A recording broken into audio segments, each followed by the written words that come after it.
നമ്മളിന്ന് കാണുന്ന എല്ലാ മൊബൈൽ ഫോണിൻ്റെയും ക്യാമറകൾ സോണി കമ്പനിയാണ് ഡെവലപ്പ് ചെയ്യുന്നത്, പ്രത്യേകിച്ചും സാംസങ്ങിൻ്റെയും ഐഫോണിൻ്റെയും.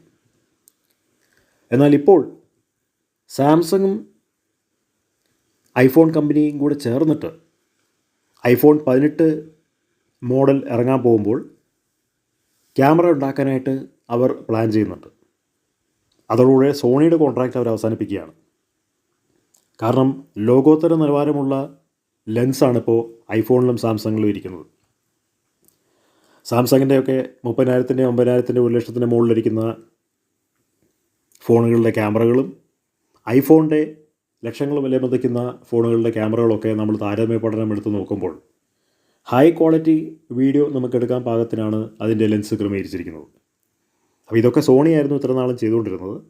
പക്ഷേ ഇനി അതിനെക്കാട്ടും 10 ഇരട്ടി റെസൊല്യൂഷനുള്ള ക്യാമറകൾ ഈ പറഞ്ഞിരിക്കുന്ന 2 കമ്പനികളുടെയും ടൈപ്പിലൂടെ അവരുണ്ടാക്കാനായിട്ട് പോവുകയാണ്.